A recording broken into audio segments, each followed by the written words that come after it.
Freedom? Heroes Hearth. There we go. Teamwork. Gotcha. Makes the dream work here as we get ready for the second European match. Fnatic and Team Liquid coming out. Do you think Team Liquid has it to be able to take on Fnatic and get another victory here and go up in the standings? I actually don't know. It's one of the series that I was looking forward to the most. I think for Liquid as well, it was already pretty cool to have one game. It's actually weird when you think about it. I feel for Liquid it was cool to see yesterday, okay, where do we stand? How do we measure up against yesterday's opponent? But then again, it also gives Fnatic a bit of an opportunity to scout them out and have a look at what Team Liquid plays, how they performed, where they might have a bit of a weak spot. So you can look at it from two aspects. I think traditionally Fnatic would move into this role now being the favorite, but it's tough to tell because we haven't seen Norok. He's doing well on the support role. For Liquid, things seem to be flowing together. They had a couple of weak points yesterday, but if they can smooth that out, be a little bit more decisive in certain situations, then I think they have good chances of walking away with a win here. Well, let's find out what the players think as they share their thoughts with us.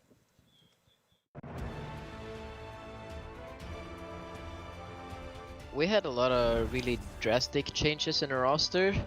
We changed out Quack for Schwimpy and Last Hope for Bad Benny. The shot calling and drafting completely changed, where Schwimpy is really experimental and we can try a lot of crazy things, but Quack just tries to figure out the best standard meta and have a consistent drafting against every team.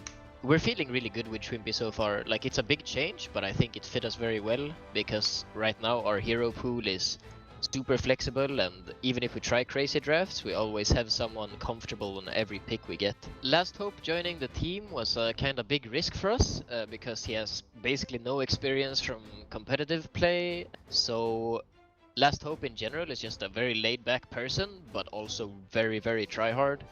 I don't think there can go a day by where we scrim and he doesn't watch a replay, even if we stomp everybody. And I think even if he has a lot to learn, he will make a really good fit with the team and perform very good. Team Liquid changed out Nurok to support and invited Arcaner as the ranged player. I think Arcaner is a really good pickup as ranged. In general, I think they will have a small upgrade in their team, but not enough to beat us, I believe.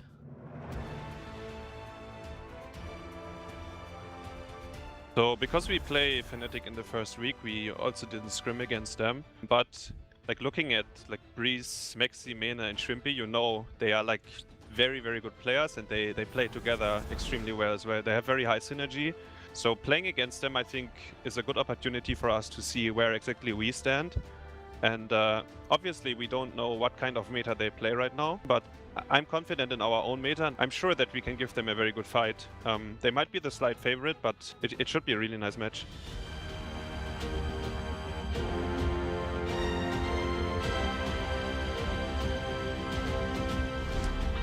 It feels so natural to have Schwimpy back on this roster as well for Fnatic. I mean, even at events when he was playing for Method, he'd be hanging out with the Fnatic boys. They've been a group of friends for a long time. So now him being back is also going to be a huge boost for him and his confidence. Yeah, it definitely will be. And I think he is going to feel very comfortable in that setup. So that should also positively impact his own gameplay. The odd factor is really Last Hope, how he fits in, and also how shot calling is going to happen on Fnatic's side when things maybe don't go that well.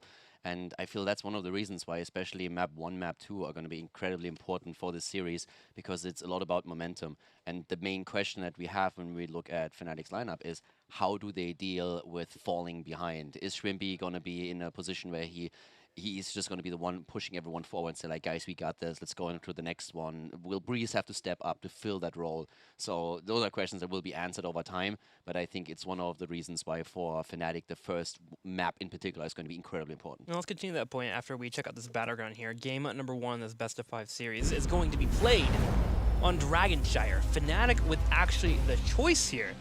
And then, of course, the maps have been banned out. Practice sold out Moscaia Foundry. This is actually a really important point, because if you think about what the Zealots banned yesterday, they banned Dragonshire. And why did they do that? Because traditionally, Fnatic banned Dragonshire every time, since Quacknick doesn't really like calling on that map. So it's not really something that he likes as a playstyle. So now him shifting over towards Zealot means that they also adjust the way that they approach maps. And now on the side of Fnatic, with Quack gone and someone else taking over that role, that's all of a sudden something that you don't perceive as a weakness for yourself anymore, where it changes things. And that impacts Fnatic only to an extent, But for other teams, when it comes to which maps do we ban against our opponent, which maps do we pick, it changes things slightly because the entire way how a Fnatic approaches a map in a game has changed now. Yeah, I'm just wondering about that trademark aggression that we normally have from Fnatic. Does that go away? Quacknix had a big footprint on this team, but I feel like the rest of the roster can still fit in here. Schwimpy coming in did shot call a little bit on Method as well and did really form a lot of those drafts. So I'm kind of wondering where exactly Fnatic lands as the team. Will they play a little bit more macro based? Will they be looking for those kills? Do they want to be more team synergistic compared to other teams? That's the real question mark for me today, and we finally get to watch that unfold. I really think that we're going to see them with a few more experimental drafts, as we also heard from Breeze echoed in the interview. Quacknix is someone that is more so towards the, I would say from an approach, how he approaches everything, it's more so the Korean variation where they are going for a very stable standard that they are trying to perfect. Sure. As on the side of someone like Schwimpy and the new approach that Fnatic is going to try and use here, they will still have that very solid normal play, but they're also going to have a few adjustments there where they may be a little bit more willing to get a bit wonky with the draft and to throw a bit of a curveball towards their opponent. Well, we'll see if they'll get wonky here as Fnatic is thinking about their ban. Hanzo has been taken away from Team Liquid. Not allowed for them to start those fights with engages. Fnatic thinking a little bit hard, but they're going to eventually take away the Tracer, which is kind of curious. Schwimpy is someone that loves to play Tracer. I was wondering if we might get that later on. Team Liquid answers back with a Genji pick immediately. And just from a mechanical perspective, especially for someone like Mena, it's going to be beneficial to have Schwimpy back on the team because he really enjoys being in a direct competition with another player, ideally on his own lineup. And from a mechanical aspect, Schwimpy fills that role a bit better. So this is something where Mena is going to be forced to always look more towards improvements Have the upper hand. so than before. So Genji is the first pick here, and we talked a bit about Fnatic, but also Liquid. How are they going to react today? What's going to be? Is there going to be some kind of adjustment in the way that they are going to call these games, or are they going to present themselves in roughly the same manner that we've seen yesterday? For them, this is a big weekend heading into it. But Fnatic has the double pick. And we're on Dragonshire, so again, we're looking towards globals, and that immediately impacts also the solo lane. And this is exactly where Last Hope is going to play for Fnatic. Dahaka, Blaze, things you have to consider when you're coming to Dragonshire as a pickup for your top lane. Being able to control those waves, that wave clear that we mentioned earlier is always strong. And Fnatic intends to go with Dahaka. They also take their Murden here early. Murden again, popular at the MSB, but also showing popularity in this first week here at HGC Europe. And we've talked about how popular Murden is on Dragonshire in particular. We just mentioned it last series. Yeah. Now we have Last Hope also on Dahaka here for the offlane. And in case that you guys just tuned in, and I mean, you've been hearing us talk about Last Hope, but you have no clue who he is. So Last Hope is a 20-year-old Serbian player that Fnatic just picked up for the offlane. And he was formerly in no competitive team, so he has been picked up out of Grandmaster League. And the way that this went is that Fnatic was actually trying out multiple players that were playing on other HGC teams and also had competitive experience on the offlane, but they also scrimmed with a couple of players out of GM where they said, okay, these guys made a bit of an impression, so let's give them a chance. And they pretty much had their mind already set on one or two players that they were considering, and then they practiced with Last Hope, and he made such a big impression that they said, hey, we just flow with this guy. He's really strong in what he does, he fits really well with the team, so they went for this bit of a risk that we actually see from them right now. That definitely puts also a bit more responsibility onto Blumby's shoulder as a coach that wants to form this team as a unit, but of course to all the other players in the team to really make sure that Last Hope gets the experience that he needs and that he really grows into that competitive part. It's really cool that a lot of these players that play in Hero League are starting to become a focus for some of our teams to start pulling them in slowly but surely. Their eye is keeping an eye out for players that really go above and beyond in Hero League in Europe. I mean, we had Zelia, we had Rosmeg, we had Poik from afar. If you want to be able to become a player that is recognized, put the work in. And Europe in particular, Hero League seems to be incredibly competitive. And then, of course, don't forget to play in the amateur scenes. That's one of the ways that you can get recognized, like these players that are really starting to show up here in HGC. Open Division is starting up again, and just to come back to that point, at Mid-Season Brawl, I actually did an interview with Blumby that you can find on my YouTube channel as well. Search for interview Blumby, and you're probably going to find it. There's an old one, but also the new one right now, and he talks about that specifically. I actually asked him, what does a new player have to do to get recognized by bigger teams? Yeah. What would you advise?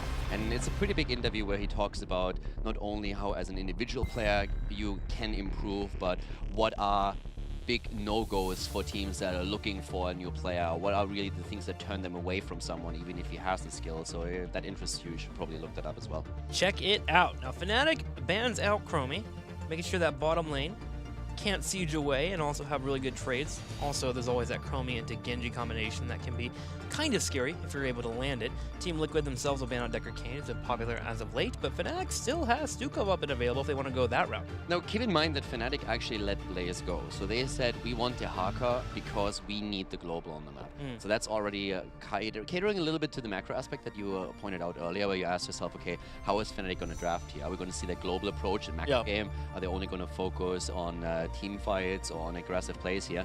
So they were willing to let Blaze go, even though he has such a big impact on the meta right now, just to have that global aspect over it.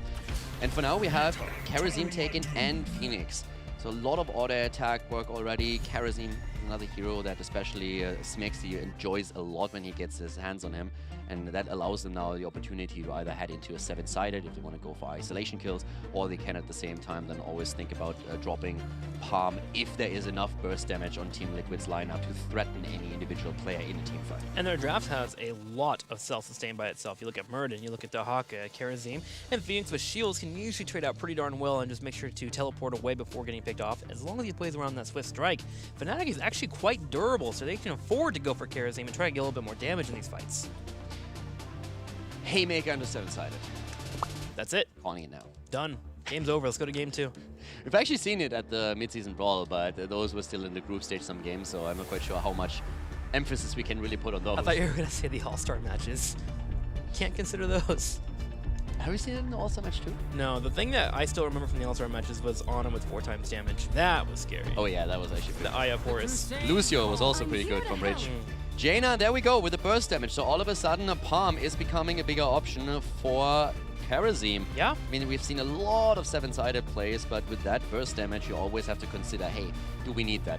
And Jaina, we talked about her. She has made such a huge splash at the mid-season brawl. Very popular before, especially in North America, but now in Europe, played a little bit more. We try to find the stun setups, the lockdowns, and then all the burst damage comes in through her. So yeah, good pickups here for Team Liquid. What are we missing here for our 5th pick? What damage equals a win for Fnatic? Did they grab Li Ming here? I was thinking about Li Ming as well. I mean, you have a couple of options of what you can go for, but Li Ming would definitely be one of them. Then you have also a bit of a reset factor of what you can use. You threaten Jaina in that setup as well. Yeah. But they are definitely waiting quite a long time for what the last pick is going to be here. The question is always, do you need more wave clear in the setup right now? Yeah. If you really feel that that's an issue, then Li Ming maybe doesn't really fit the bill perfectly. But outside of that, yeah, there we go. They go for a Gul'dan instead. That's more on the wave clear side than Li Ming. I think that was probably the biggest concern.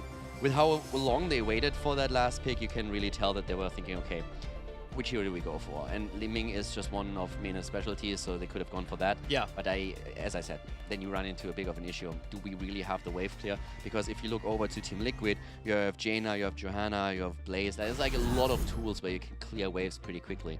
And with Li Ming, you just need a bit more time to get that done. So Gul'dan really works well. Gul'dan works with a wave clear, but you do trade out a weakness. You are in a spot where if Genji's able to dive on top of you, we'll have a spot where Gul'dan could be picked off. Granted, you'll have Horrify, you'll have Drain Life, he has some tools available, but you gotta make sure that you're well equipped and ready for that dive coming your way. Of course, it's Gul'dan being played by Mane, one of his specials, he should be just fine. I was wondering about KT actually as a possibility, at least in USMCC, but they decided to go with the Horrify instead. Yeah, I don't think that KT really fits the bill for me personally here on the map. I mean, Mane always, you are right, he always wants to play the hero. Don't think that Dragonshire is necessarily for him the map where he wants to make that play. We've seen him mainly focus his KT play onto Infernal Shrines, onto Tomb of the Spider Queen. Those are the two that stand out. But yeah, with Gul'dan, you have also the Horrify available. I think that's a big part of it. So I'm hyped for this one. I just want the series to start. Liquid has looked good, but are they strong enough to take down Fnatic here? And of course, for all Fnatic fans out there, is the team going to start with a victory into this phase? Are they going to start with a loss? It's going to be... Is this a new roster? It's going to be the top tier of Europe? We're going to have to see here as we go into game number 1. On the left side, in the blue, it will be Fnatic. Mane playing Gul'dan, Breeze on Murden, Schwimpy will be playing Phoenix, Last Hope on Dahaka, and Smexy to play Kerosene. Wrapping the money picks here already, absolutely loving it. Mane and Smexy here at the forefront. When it comes to style, they are always up at the top. Towards the right side of the map, we're having their opponents, Team Liquid, with Arcana currently rocking Genji. We're seeing Eternal playing the offlane. He's on Blaze, Sport Beal at the front on Johanna. Hazops finding himself on Jaina, and Norok in the new support role after his role change on Malfurion. So I a couple months ago, I conceded the fact that the money pick was the better mount, but I feel like the Chihuahua, man, it is making a run right now as a mount to go for. That yipping, it is cute. And even you have to admit that. You don't use the word cute. I don't even think it's part of your vocabulary. How do you spell that? With a K, obviously. K-J-U-T. Yeah, cute. Okay, I got it. What? Team Liquid and Fnatic start the brawl in the middle, and Team Liquid is actually going for a bit of aggressive play here as they head straight to the bottom. Meta, however, is able to kite away, clear up, drain life a little bit, and heal on up as he starts that wave clear. Not gonna lie, I am hyped for this one. This is gonna be a great series. Now, third wind has been taken by Breeze. Definitely worth pointing out here, since we have seen so many perfect storms picked up in the previous series. Not only today, but also yesterday, so a bit of an adjustment. Shrimpy with a quick warp out as there was immediate collapse by Team Liquid. TL is starting this with a bit of aggression as we have that one-on-one setup here between Last Hope and Eternal up at the top lane. Dehaka going up against Blaze. Bit of a fun lane there that Dahak will have to watch out for. Genji in particular can go there and gank pretty often, jumping straight in and trying to clear him up. Genji thinking about doing so right now. Arcaner currently showcasing that hero. Fnatic will serve the Giants, but Team Liquid does the same on the right side, so we'll have that clear in the bottom lane, which will be the main focus, meaning that Genji has to be the wild card right now. And Genji is already looking for a potential gank against Dehaka, so exploiting Last Hope at the top lane is something that Liquid is going to look forward to, especially with Genji, of course. And I said it before, but I want to point it out again, especially with a new player in HGC, when you play in the official matches, no matter how much you scrimmed with the team before, there is an added element of nerves coming into this, and where you don't have the same amount of experience and you're going to be a little bit nervous.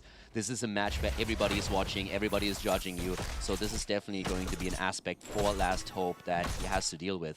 And we've seen that in the past. I pointed out Rosmek earlier. He struggled at the beginning, but then he became so much better, and the more confidence he built up, the stronger became for his team in phase 1 of 2018. So Last Hope definitely has a bit of a grace period here. We won't judge him too harshly, but so far Liquid, they have not really gotten any chance. And all he has to do is just rely on his team, right? Lean on them. That's where the support will come from. I mean, all that matters really when you're a new player is the 4 teammates that you play with, coach as well, making sure to deliver where you can, learning from every experience. And so far, he's doing well in that top lane, continuing to control it. Fnatic doing the same here to the south, while Team Liquid trying to disrupt it, but Fnatic are able to sneak away and grab a dragon at 2 minutes and 40 seconds. Really well done. Blaze was trying to recapture the top, and at this point, we have the Dragon Knight already taken. And of course, you're going to try and take those towers in the middle so that you get the extra experience boost. Smexy was in position here right away, but great play by Fnatic using that small time window, and Johanna just not getting the blind in the middle to interrupt the channel. And Fnatic will get an experience because of it, jumping up to level 6, looking to push in this top lane as well and work on those turrets. Arcaner, however, is shredding this dragon, dropping down the shurikens, of course working those auto attacks, and that'll be the dragon cleaned up pretty quickly. Now it is early dragon, you don't expect too much out of it, but always taking off the map allows you to focus on the other aspects, which is of course the objectives, mercenary camps, etc. I'm actually a little bit shocked that they got it in the first place. That's one of the super early Dragon Knights that you just don't expect, especially with Johanna holding the middle. But she was in the 2-for-1 situation, so she got zoned out. But yeah, right now, this opens up the map a bit for Fnatic. Slight lead in experience, crushed through the mid lane here. Arcana again at the side is looking to jump onto Mane if he gets an opportunity. But Fnatic is now down here at the bot lane with 4 heroes. But look at Team Liquid, they're actually collapsing with every single one of them. But great calls there. Fnatic moving back there, realizing that was definitely, that's Last Hope just saying, guys, Blaze is gone. Yeah. I don't know where it is. And all of a sudden, Fnatic, you could really see them peel back on the minimap. And that was fantastic, because Liquid was setting up this concave that was ready to just pounce on Fnatic. And that was a very smart and heads-up defensive play by Fnatic to not fall into the trap. And he took the rebush too, just letting him know that Blaze was missing, so heads-up play by him, getting the top lane pushed in as well. Now, Nightcam gets grabbed by Team Liquid to the south, and Fnatic is not attempting to interrupt it, but they are going to grab the Giant to have just spawns, so they should be able to defend this nicely. Middle lane taking a little bit of pressure, though, as Murden moves in. Shwimpy trying to get some damage on Sportbilly. Sportbilly should be able to back up, though. That front line, a little robust here for Team Liquid. Yeah, vision is, of course, now still going to be very important. You've seen throughout the entire early game how Arcana was waiting in bushes all over the map and just waiting for an opportunity to jump on someone in that back lane. Maybe create a 2 versus 1 situation that would allow Team Liquid to get a kill. But so far, we haven't seen a single one in this game yet. No, the Haka has started to move between lanes a little bit. Last Hope is currently trying to get a bit of double soaking going, whereas Fnatic is sending a 3-man roam squad from camp to camp to not only grab the Siege Giants, but also now take their night camp here. Liquid has moved in a very similar position, have taken their camp a little bit earlier, so we have a bit of an equilibrium established again up at the top lane, where the 2 solo laners are now facing off again. And that'll be a fun one. Blaze should be able to pull off that spell armor to south here if he wants to. Actually, Genji's going for an aggressive play on Dahaka. I don't think he'll be able to get the kill. He's just constantly posturing there, waiting for Last Hope to make a mistake, but so far, Last Hope has not made a major mistake in this top lane. Finally gets a dragon, pulls this underneath the turret, that way he can clean that up pretty quickly. He's playing well, man. He's playing a good Dahaka, I gotta say. Yeah, so far he's doing well.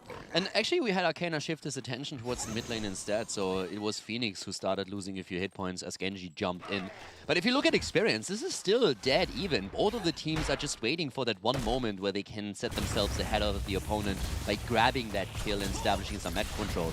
And Arcana this time eating a Storm Bolt. There's no real follow-up at this point, but we have level 10 abilities coming into play now, but at the same time, Billy moving out, quickly popping the trade here with the Iron Skin. Fnatic just looking for a few more stacks. I mean, looking at the advanced targeting, 17 stacks already, 17 for the Echo Corruption for Gul'dan, so he's been working on that. Looking over to Jaina too, she has 16 of the globes that she needs for her quest at level 1. 10 connects, and I'm wondering what we're gonna get for Team Liquid. We're gonna get the Water Elemental as they Shield up and X-Strike. The shield comes out, Water Elemental, they're going for Mena. Mena on the run, gets just barely out of range here for now, but the fight is not over just yet, and the Haka came in and is trying to connect with the drag here, but Last Hope is already in trouble, popping his trade as he's trying to stay alive. Nice dodge! And here comes the Twilight Dream. Silence already on Breeze, but he gets the Avatar through, hits the Stormbolt, and that's the kill against Blaze. Fnatic gets a nice clean team fight. Breeze able to jump away as well. Beautiful salvo over the wall, forcing Team Liquid to back up. A few of them did jump in the bunker, but it spots some space for Last Hope to get his essence out, get a heal, and be able to retreat. Team Liquid loses one, and Fnatic makes a play for the Dragon. Azu, and he goes down. Jaina is dead, and Last Hope is on the channel, but Genji is at the top lane and recaptured the shrine. The 2 kills for Fnatic, setting themselves ahead now, though, and they are still in a position where they can try to recapture the top lane. Last Hope starting to move in, the rest grouped up in the middle. Breeze already waiting to jump onto another target, but at the top lane, Arcana is now taking the position, and we have the rotation of Blaze coming in. Lasso steps forward, but with Genji floating around, able to grab a drag. Here comes the third one from the side. Hasn't used his burrow yet, which means he's able to drop an isolation on top of Genji, and Fnatic gets a play off of Last Hope. Has so with the kill here. Genji goes down, and now we have another Dragon Knight threatened. Liquid is just, at this point, squirming and trying to somehow recapture one of these positions or delaying the capture on the Dragon Knight itself. Johanna is there, but Breeze again moving in, zoning out Billy, body blocking him too the entire time, and that allows Last Hope to move in and grab the Dragon Knight himself now. Fnatic looking clean, Team Liquid looking a little frantic right now. They're gonna have to start to clear up a little bit, and they do. They're starting to group up in this bottom lane so they can focus on the Dragon, but they're gonna have to deal with this 4 potentially going down and 13 connecting for Fnatic as they continue to work as a roster. 3 kills against 0, and we have the 4th falling at the bot lane as we see Last Hope transitioning slowly towards the middle here, trying to grab a few more structures, playing it safe, playing it slow, still has enough time here, half a minute left on the DK.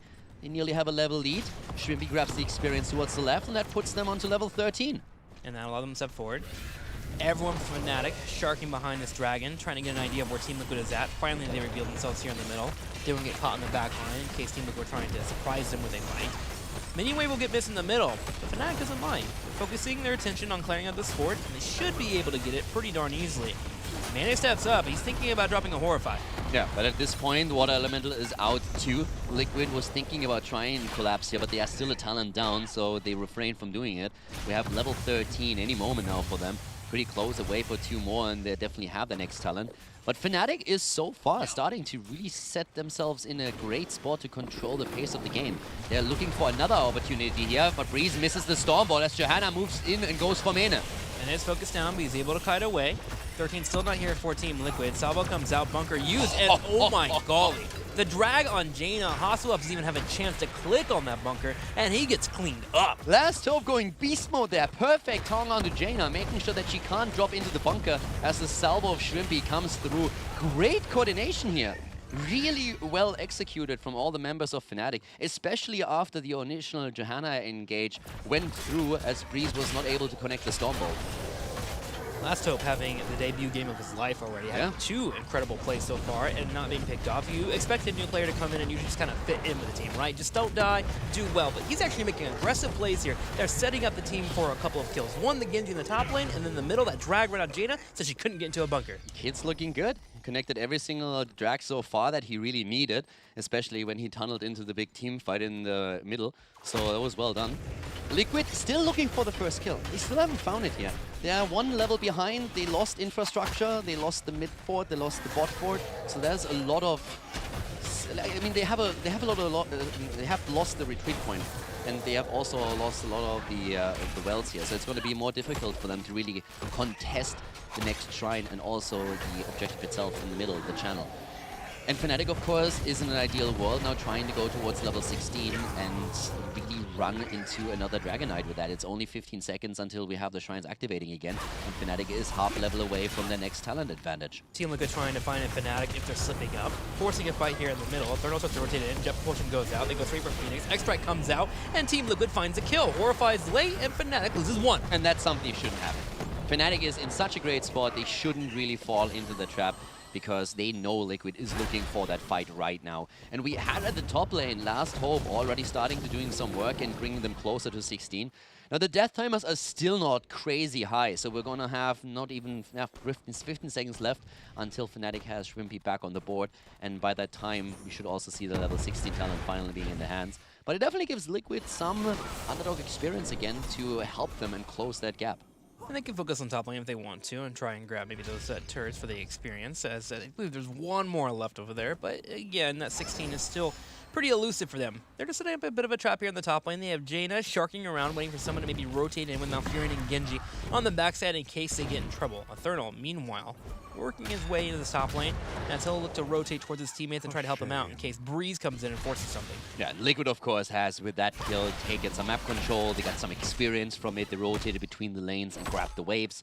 And that allows them now to head very soon into an even talent find again, since they're about to hit level 16 as well. So that was a fantastic kill for them and really well executed too. Fnatic ran into the trap, but it was a nice setup. Attempt to go straight for Arcana. Nice dodge here. Water Elemental has been committed. We see the damage coming out. Isolation as the Haka joins the fight. And Liquid still gathering up as 5, but the Water Elemental is already bursted down.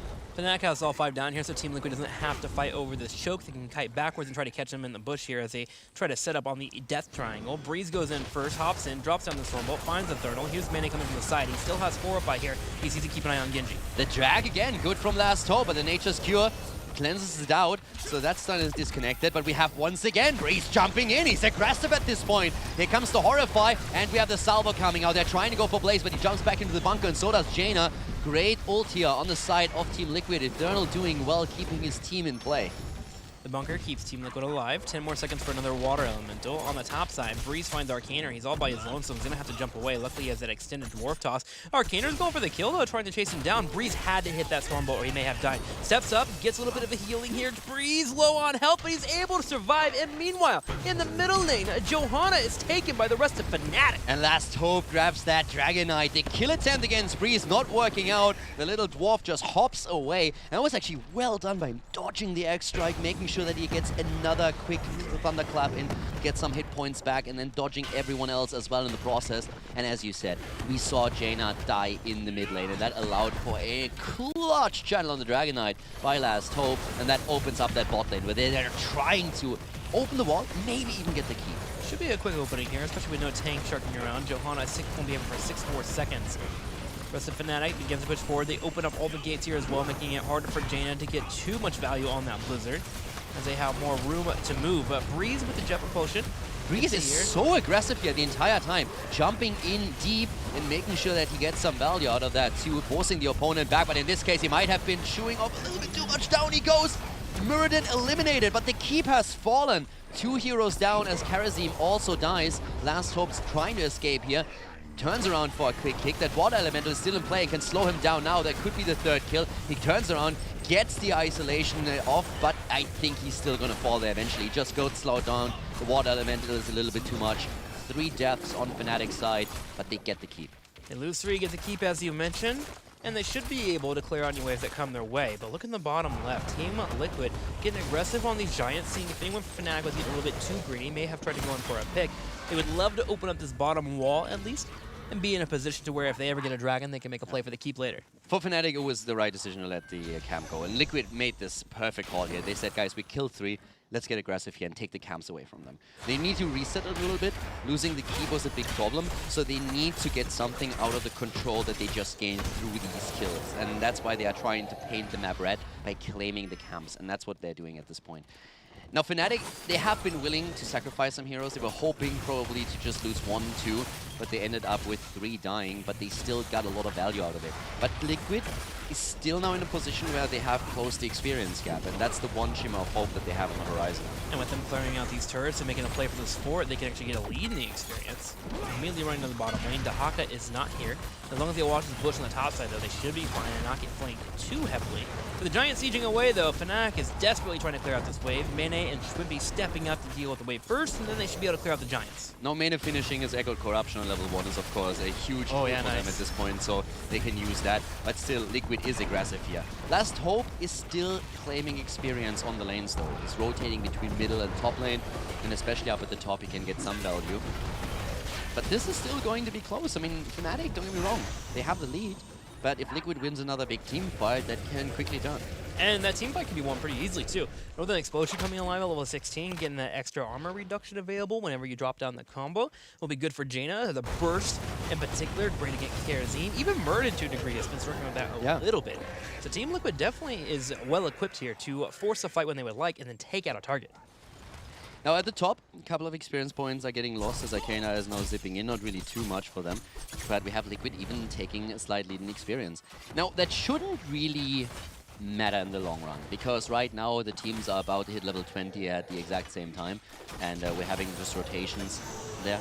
Murder needs to stand around in the mid lane if they're giving up the top shrine, because that will allow a small window of opportunity for Liquid to go through a channel. So Reese still stays. Mane is hiding in the bush as well, and in the meantime we have Fnatic capturing the bottom shrine out. So both of the teams are going to wait for Storm Talons, and then we're going to look at a pretty spicy fight here. Yeah, very close game as both of them hit 20 almost on the mark here. 20 about to hit for Fnatic in this top corner. Dahaka even playing a bit on the safe side. And this dragon goes over to either team. Remember, that bottom lane can be a way they can move in straight for the core. A bit easier for Fnatic, but Team Liquid, after a kill, easily move for the core too. Yeah, exactly. So 20 is in. And that is now going to make things very, very interesting here, because that negative gauge is going to be huge. Already a bit of a fight happening here. Unstoppable comes through. Here comes the immediate water elemental. Breeze is in trouble, but he gets cleansed out as we're seeing the Haka also joining the fight. The water element is still active in the bunker on the ground as it keeps Team Liquid in play. Fnatic slowly moving back here, and once again we're seeing the cleansing touch of kerosene coming through. And is being slowed though by the oil. Eventually he gets down as it continues to kite away and drop down Fell Flames and a few corruptions. Team Liquid decides it's time to pull away, especially with this choke being a great spot for Gul'dan. And they really coordinated that fight well too, because their top lane is still pushing. So that's a big aspect of it as well. Eventually Fnatic will have to rotate top to deal with that. And talking about dealing with it, they're dealing at this point with Johanna. The 20 is proc, the indestructible. Last Hope has to proc as straight, keep Zone Sustain alive as they're fighting for the Siege Giant camp. But Billy was in a lot of trouble there. Look at the bottom lane. 3 catapults are about to group up. Sport Billy has to clear that out, and eventually he does get down here. But already, Fnatic is wanting to dance around this entire choke. They have the concave set up. Defender's advantage, great here for Team Liquid as they keep to run too. Inferno comes out with a jet propulsion. It will hit Phoenix, but with the cleanse coming out from Smexy, he's able to start running away. Yeah, Breeze is getting slowed down as well. They need to be a bit careful here. Fnatic is being chased. Liquid is currently hunting them down, and especially that water element is doing work. The catapult's doing work as well, exactly. They're losing a lot on that core, but here comes the kill attempt against Phoenix. His 20 procs, but he still falls here. They're going for kerosene. Barely Smexy is able to dash out again, and we see the dwarf hopping around, but the catapults have the core now down to 36%. And it still continues. There's 2 Siege Giants there. Liquid has to react to that. Jaina's on the way, so is Eternal, 26%. One more, couple little bit of rocks coming in, 18%, 12%, 9%. Team Liquid holds, but by golly, their core is weak. They need that Dragonite. They need that thing fast, and Arcana is rotating top with Genji. The kill against Phoenix was the one thing that really allowed them to do this now, but this is getting crazy. Liquid needs to think about ending this game right now. They can't sustain this for too long, but Breeze is now taking the bot lane. Seven side strike comes out 2. Bunker being used. Johannes here, a total of 4. Breeze able to hop away, but he is low on health. The Team Liquid is to pursue. They may be able to get that kill. Breeze on the bottom left gets slowed down. Arcaner in the middle is trying to grab the dragon, as you mentioned, and he gets it. Breeze, he gets cleaned up. Yeah, and now he's dying. Staggered death. Worst case scenario for Fnatic. Absolute worst case scenario. The staggered death against Muradin. The idea was to contest the Dragon Knight long enough to allow Shrimpy to come back, but it costs them Muradin's life. Breeze even deciding that he's down, not even using half his abilities there, but that is horrible for Fnatic now, because that is Muradin down for another 40 seconds. And Liquid, they know they need to get mad value out of this. They're playing it slow though. They're afraid of the back door. With Karazim and Phoenix not showing quite yet on the minimap. They play it really slow. Blade's even staying back. I mean, look at the decades. Gets burned down so quickly. Gul'dan is doing so much work here. Smexy now needs to dash out. Does it. Liquid can't end here. Are they going to keep? They might even only get that. I mean, the Dragon Knight dishes out a lot of damage at this point. Option, seven-sided strike, so much damage. They're going to get the keep, but I don't think they can end. They're going to make a play for it. They have to. They feel like. They had 9% on the core. They feel they have to make the play. Liquid needs to play this slow. And again, this time Shrimpy gets away, barely, but look at the Horrify there. It forces Eternal in an awkward spot. The bunker gets burned down. Breeze is back to business. The Stormbolt goes in. The Salvo comes out. They're going for the kill, but Eternal is still alive. Billy on the other hand, Prox is indestructible. And look at Last Hope on the side here. He's wanting to get a tongue here. If anyone tries to retreat, Shrimpy is low on health. Arcaner's going in, trying to find mana, but mana, he gets the Drain Life and the Cleanse. Arcaner's able to back up. Team Liquid and Fnatic still have 5 each. Massive wave at the top lane is also pushing in for Liquid now, so they're going to lose a bit of the infrastructure there, but Breeze is already hopping around here. They all tapped at the fountain again, and they're starting to push this in. At this point, it's basically dead, even in structures. Well, not quite. There's still a fort for Fnatic in the mid lane, but the 9% on the core. That's the big problem. If at any point Fnatic sneaks through the bot lane, the game's over. Even if they get on core, the problem is it's not even defending on the core. It's if Fnatic reaches the core without Liquid stopping them before that. All that Fnatic has to do is just unleash everything onto the core and the game's over. Team Liquid's trying to take the Giant, trying to grab the Night Camp as well. With Fnatic grabbing the camp to the top left, they realized that Fnatic had a play to push the top side and then do a pincer maneuver of grabbing the Giants, Night Camp, and Giants, and run to the bottom lane. So Team Liquid denies that by taking them first, and they'll grab them here. So they have their Giants and the Knights pushing in. Fnatic playing it safe here on the back left. Haka also playing it safe while the Night Camp does the damage in the top. This is really a close thing now, because even though Liquid has 9% on the core, there's not enough pressure at the top lane. Now the camp is there, and Last Hope is trying to push the top lane through to open up another keep. Once that happens, Liquid has a big problem in the long run. But right now, the situation still is if Liquid wins the team fight, they can end. Stormbolt comes out, Breeze low on health, seven-sided strike, and he's mana is low, but he gets a cleanse, and the silence hits Karazim. He gets picked off. Phoenix also low. He's able to teleport, but Arcaner's trying to go for the kill. Last Hope goes down as well. The double kill there. Look at the bottom lane. Twilight Dream. That was the money shot right there, making sure that the Twilight Dream just took him apart. He couldn't escape, couldn't do anything, and now Liquid can end this. And the only thing that they have to be afraid of is actually that backdoor attempt. Murden's in the top right corner. Here comes Gul'dan back. Shwimpy starting to buy some time. Needs to clear this out. Salvo to come out immediately here to make sure he gets that damage in. Shwimpy teleports out. Here's Breeze here as well. They need to jump in and clear out these catapults. Those are the mage damage dealers. Arcaner working in those auto attacks too. Jaina uses Ice Block just to survive. Shwimpy steps forward, but the core, it's falling. It's falling quick. Yeah, it definitely is, and Fnatic's gonna lose this one. But Team Liquid is going for it, and they take it down. 9% on their own core, but they still turn the game around. Team Liquid with a victory in game number 1. Solid defense from them. I can't believe they actually didn't lose out in their core. With the 2 catapults and 2 giant sieging away, it fell all the way down to 9%. But by being persistent and consistently pushing the fight back against Fnatic, they were able to come back and get a core victory. That game was close from start to finish. Fnatic just had a few moments there where they were willing to lose a few heroes to get the keep at the bot lane, but then when they tried to hold that bottom shrine long enough and they lost Breeze in the process, just as Shrimpy was able to come back into the match, that was a big problem for them. I think